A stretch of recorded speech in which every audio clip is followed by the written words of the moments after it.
jungle.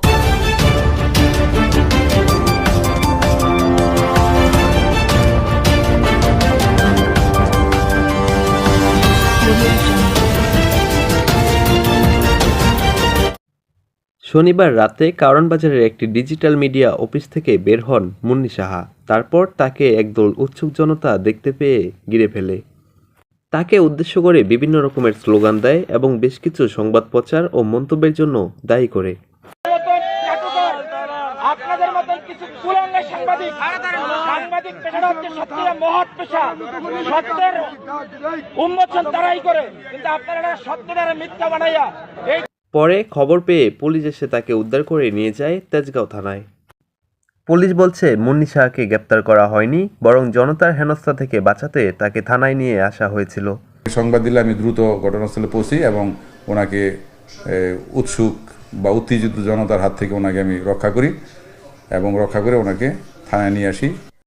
রাতেই থানা থেকে মুন্নি সাহাকে মিন্টো রোডের ডিবি কার্যালয়ে আনা হলেও পরে পরিবারের কাছে হস্তান্তর করা হয়।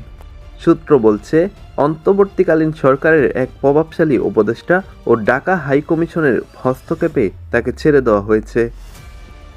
90 দশকের শেষের দিকে আজকের পত্রিকা দিয়ে কর্মজীবন শুরু করেন সাংবাদিক মুন্নি সাহা। পরে বোর্ডের কাগজ হয়ে 1999 সালে দেশের সর্বপ্রথম বেসরকারি টেলিভিশন চ্যানেল 21 টেলিভিশনে যোগদান করে তুমুল জনপ্রিয়তা লাভ করেন মুন্নি সাহা। এরপর 21 টেলিভিশন বন্ধ হয়ে গেলে মুন্নি সাহা পাড়ি জমান এটিএন বাংলায়। এটিএন নিউজে গিয়ে আরও উচ্চবিলাসী হয়ে ওঠেন মুন্নি সাহা। তার নানান কর্মকাণ্ডে বারবার প্রশ্নবিদ্ধ হন তিনি। একাধিকবার হয়েছেন গণমাধ্যমের শিরোনামও।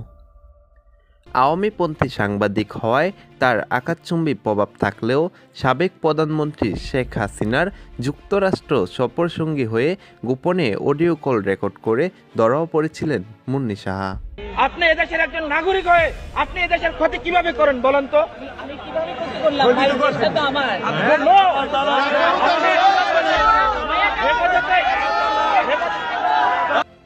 2023 সালে 31 মে এটিএন নিউজ থেকে পদত্যাগ করেন তিনি। পরে 1 টাকার খবর নামে একটি অনলাইন প্ল্যাটফর্মের সঙ্গে যুক্ত হন মুন্নি সাহা। সবশেষ জুলাই আগস্টের গণ অভ্যুত্থানে 4টি হত্যা মামলার আসামি হন মুন্নি সাহা। অসুস্থ বোধ করায় এবং নারী সাংবাদিক হওয়ায় 4টি মামলায় গ্রেপ্তার সাংবাদিক মুন্নি সাহাকে পারিবারিক জিম্মায় শর্ত সাপেক্ষে ছেড়ে দিয়েছে পুলিশ। জাকারিয়া শিকদার, মাতৃবাংলা, ঢাকা।